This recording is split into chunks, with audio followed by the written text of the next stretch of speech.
ईद उल अज़हा का ये पर्व हमारे देश के अंदर बहुत पहले से मनाया जाता है, मगर कुछ सालों से ईद उल अज़हा को लेकर के तरह तरह की भ्रांति देश में पैदा हो गई है। इसी सिलसिले में आज हम बात करना चाहेंगे हाजी सलीम साहब से। हाजी सलीम साहब हमारे साथ में मौजूद हैं। हम उनसे पूछना चाहेंगे कि देश के अंदर ईद उल अज़हा का प्रोग्राम कैसे मनाया जाए, मुसलमान उसको कैसे सेलिब्रेट करें ताकि आपस में भाईचारा भी बना रहे, कहीं कोई बात ऐसी ख़राब ना हो। हाजी सलीम साहब। देखिए, मैं आपके चैनल के माध्यम से पूरे मुल्क के अमन पसंद लोगों को एक पैगाम देना चाहता हूँ, एक मैसेज देना चाहता हूँ। ये कल्चरल प्रोग्राम और मजहबी जो चीज़ें हैं, ये जब से दुनिया बनी है, जब तक दुनिया रहेगी चलती रहेगी। और बात आती है कि इसके अंदर मॉडिफिकेशन हुआ है और होगा, होना चाहिए। जैसे हाइजीनिक चीज़ें अब शुरू हो गई, हाइजीनिक चीज़ों को हमें मानना है। सफाई को बेहद हमें, चूँकि ईमान जो है वो सफाई सिखाता है, और ये भी हमारा इस्लाम सिखाता है कि ईमान से ताल्लुक़ जिन लोगों का है, सफाई आधा ईमान। और बात आती है कि अभी जैसे माहौल को इसको क्रिएट कर रहे हैं लोग, ये कोई भी ऐसा मसला नहीं है, ये सिर्फ़ और सिर्फ एक पॉलिटिकल स्टंट है। वो उन लोगों के लिए जो ओछे राजनीति, ओछी पॉलिटिक्स कर मुल्क के अंदर अमन कायम नहीं रहने देना चाहते। उनको ऐसा लगता है कि जितना हम नेगेटिविटी की बात करेंगे उतने ही फॉलोअर बढ़ेंगे। और ये सोशल मीडिया और मीडिया के माध्यम से बहुत सारी चीज़ें गंदगी आई है। मैं पूरे मुल्क के लोगों को मैं अपील करना चाहता हूँ कि देखिए, ये मुल्क सबका है, हिंदू मुस्लिम सिख ईसाई आपस में है, भाई भाई। सैकड़ों सालों से ये नारा चला आ रहा है, और मुल्क की तरक्की के लिए हमें इन छोटी चीज़ों से निकलना होगा। कुर्बानी है, कुर्बानी हमारे मज़हब का एक हिस्सा है, फरीज़ा है। इस्लाम मज़हब का फरीज़ा है। उसी तरह से नॉन मुस्लिम में भी बलि दी जाती है, मंदिरों पे मांस मीट चढ़ाया जाता है। तो ये कोई मसला नहीं है। मसला सिर्फ ये है कि सोशल मीडिया पर ये कुछ लोग ऐसी चीज़ें, अफवाहें फैला रहे हैं, उससे बिल्कुल बचें और मुल्क के अंदर अमन व अमन के साथ, अपनी एहतियात के साथ, ना कोई पोस्ट शॉर्टिंग करते हुए, ना कुर्बानी करते हुए, ना फ़ोटो, ना वीडियो, कोई किसी तरह की हमारी तरफ से नहीं जानी चाहिए। कुर्बानी कीजिए। जो लीगल सिस्टम है, जिन जानवरों की कुर्बानी मुल्क में अलाउ है, वो सबको मालूम है। जिन जानवरों को बंदिश है, शॉर्टिंग नहीं की जा सकती, उसको बिल्कुल नहीं करना चाहिए।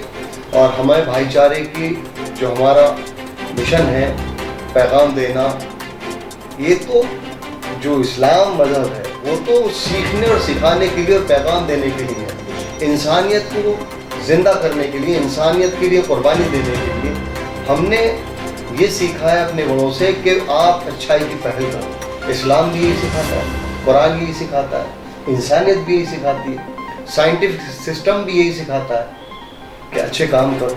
तो ऐसा मैं अपील करता हूँ आपके चैनल के माध्यम से कि पूरे मुल्क में अमन अमन रहे और खुशनुमा अंदाज में बिल्कुल बहुत अच्छे से त्यौहार को मनाएं।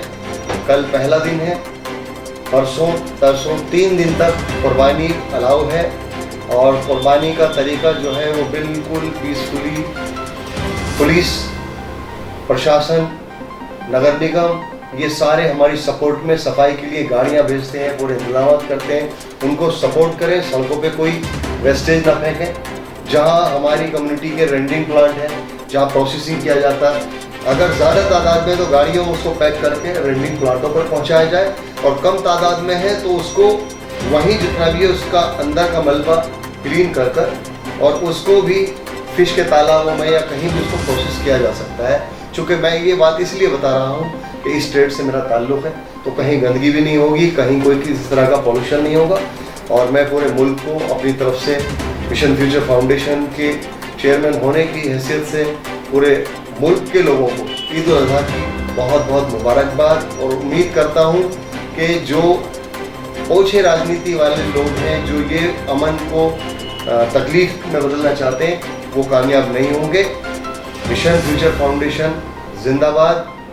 हिंदुस्तान जिंदाबाद, हिंदुस्तान की एकता, मोहब्बत, ये सब कुछ जिंदाबाद। बहुत बहुत शुक्रिया। लेकिन चलते चलते एक बात आपसे और पूछना चाहूँगा कि गौ मांस को लेकर के बहुत, जबकि मुस्लिम जो धर्म गुरु हैं सभी कहते हैं कि गौ मांस हमारे यहाँ नहीं होता और ये इसकी कुर्बानी जो है यहाँ नहीं होती, हिंदुस्तान के अंदर होती, उसके लिए क्या मतलब अलग अलग संगठन अलग अलग तरह की देखिए संगठन जितने भी ये काम कर रहे हैं इस पर उनकी पॉलिसी है, प्लांटेड काम कर रहे हैं। अभी देखिए अलीगढ़ के अंदर हादसा हुआ, 4 लोगों को मौत के घाट उतारने की कोशिश की गई, वो तो किस्मत अच्छी थी बच गए। रिपोर्ट आती है बफेलो मीट, ये कहते हैं काउ स्लॉटर किया, गाय काटी। कोई गाय ले जा रहा है तो कह रहे हैं गाय कटने जा रही है, चाहे वो दूध की गाय है। किसी को कोई मीट लेके जा रहा है तो कहते हैं कि ये गाय का मीट है। अरे भाई तुम्हारे पास कौन सा पैमाना है? तुम अमन कायम रखो मुल्क में। इस तरह की पब्लिक को तकलीफें देने से कोई फायदा नहीं है, क्योंकि ना तो मुस्लिम काउ स्लॉटरिंग में भी कोई करता हो, लेकिन वो इसलिए नीयत से नहीं करता कि गाय काटूंगा तो हिंदुओं को तकलीफ होगी, बल्कि वो इसलिए करता है। ऐसे सैकड़ों हिंदू पकड़े गए, नॉन मुस्लिम पकड़े गए जो गाय का सेल परचेज का काम कर रहे हैं और कटवा रहे हैं, उनके ऊपर FIR दर्ज हुई है। अगर कहे कोई तो हम उनके प्रूफ भी दे देंगे। ये जितने भी लोग हैं प्रोफेशनल होते हैं, चोर होते हैं, इनका किसी मजहब से कोई ताल्लुक नहीं। ये गाय चोरी की या गाय पकड़ी, उसको किसी जगह जाकर काट दिया, ज़िबा कर दिया, और जो खाना बदोश लोग हैं वही उसको खाते हैं। अच्छा मुसलमान, अच्छा ईमान वाला, जो समझदार इंसान है, वो इसकी तरफ कभी भी नहीं जाएगा। जब से प्रतिबंधित हुआ है, अभी बहुत सारे स्टेट ऐसे हैं जहाँ प्रतिबंधित नहीं है, जी कट रहा है, खुले बिक रहा है जी। हम इस बात में भी नहीं जाना चाहते। हमारे स्टेट दिल्ली स्टेट में, यूपी स्टेट में, हमारा दिल्ली यूपी से ताल्लुक है, यहाँ बिल्कुल प्रतिबंधित है, ना हम इसको अलाउ करते। और समाज से कहते हैं अगर कोई भूले से ऐसा काम भी करे तो पुलिस को इन्फॉर्म करो, उसको अरेस्ट कराओ, बिल्कुल भी इसमें कोई कॉम्प्रोमाइज नहीं। तो ये थे हमारे साथ हाजी सलीम साहब। बहुत बहुत शुक्रिया हाजी साहब हमारे चैनल के साथ जुड़ने के लिए।